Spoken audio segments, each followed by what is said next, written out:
Bienvenue dans le 7 minutes. Au sommaire de cette édition. La visite du président du Rotary International à Abidjan a pris fin le 9 mai 2025.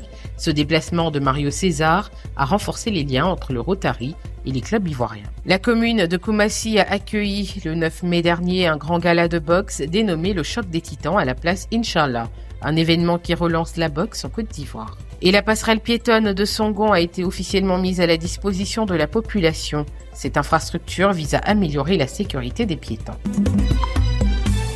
5 jours de visites, de projets et de rencontres. Le président élu du Rotary International, Mario César Martins, a achevé son séjour en Côte d'Ivoire avec des engagements clairs. Au programme, échange avec le Premier ministre Robert Begré-Mambé, visite de projets communautaires et réflexion sur l'avenir du Rotary. La Côte d'Ivoire a un énorme potentiel.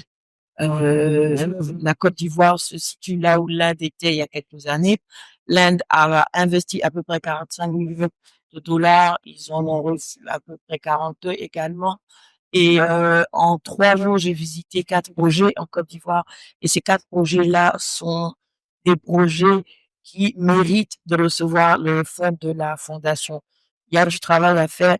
Il y a énormément de potentiel en Côte d'Ivoire. On a différents axes sur lesquels nous travaillons. En outre, la santé, l'économie, les aspects environnementaux. Donc, vous voyez toute la capacité de progression que nous avons. Et il nous manque d'ailleurs des journalistes au sein de nos différents clubs. Donc, je voudrais vous inviter à vous inscrire dans cette dynamique, à rejoindre nos clubs pour qu'ensemble, avec vous, nous écrivons de nouvelles pages pour le Rotary en Côte d'Ivoire et dans l'ensemble des 10 pays de notre district. Le Rotary compte plus de 1000 membres en Côte d'Ivoire, une dynamique que cette visite entend renforcer dans les 10 pays du district 9101. Renforcer l'influence et la voix des femmes dans les sphères de décision, c'est l'objectif de la célébration du réseau AWLN à Abidjan. Les femmes africaines leaders ne cessent de s'organiser pour mettre en place dans leurs pays respectifs un chapitre national AWLN avec pour mission fondamentale de faire en sorte que le leadership féminin qui constitue un des leviers du développement soit mis au profit des efforts d'émergence et de développement durable des pays africains.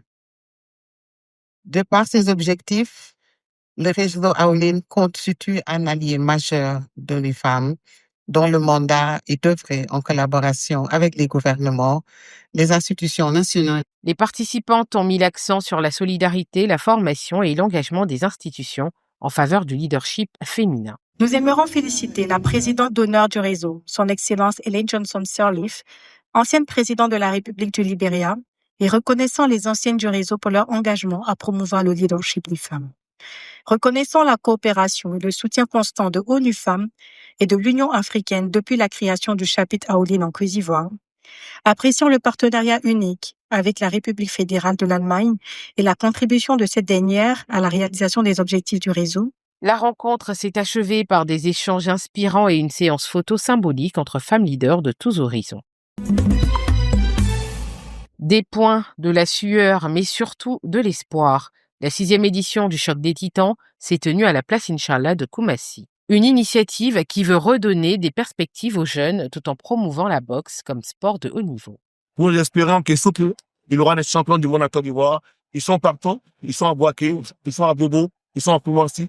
Nous avons la chance de profiter, de vivre de ce sport-là, qui est très, très long. Aucun jeune va assister aux Jeux Olympiques. Et Los Angeles 2026 reste un objectif de nous. De cette discipline qui a été portée par le père fondateur de la République, Félix Houphouët-Boigny. Il n'est pas question que nous, ces petits-enfants, nous n'arrivons pas à envoyer un de nos jeunes à Los Angeles 2026. Billets d'avion, écran plasma, pagne, les récompenses étaient à la hauteur du combat. La caravane se poursuivra jusqu'en août 2025. Traverser en toute sécurité, c'est désormais possible pour les habitants de Songon grâce à la nouvelle passerelle piétonne. Longue de 38 mètres, cette infrastructure respecte les normes internationales et tient compte des personnes à mobilité réduite. Vous savez que le déplacement des populations est une préoccupation pour le président Alassane Ouattara. Et dans le cadre du projet de transport urbain d'Abidjan, il y a eu un certain nombre de routes qui ont été aménagées, notamment le 4e pont, la Y4, et cette route, comme on l'appelle l'autoroute qui va donc à Dabo. Et vous voyez que sur cette zone, avant c'était une route normale. Là, on est passé en 2 fois 3 voies.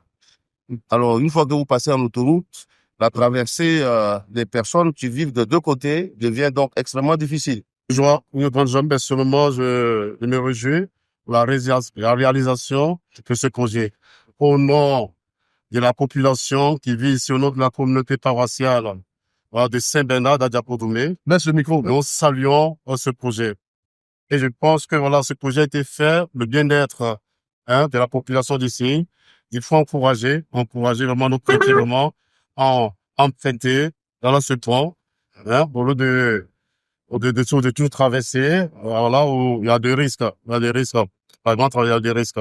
Nous réjouissons pour ce projet et nous disons merci. Merci surtout au gouvernement. Réalisée pour un coût de 700 millions de francs CFA, la passerelle facilite aussi l'accès à la paroisse Saint-Bernard, un soulagement pour les riverains. Ainsi s'achève cette édition. Merci de l'avoir suivi. L'information se poursuit sur cette info et sur cetteinfo.ci.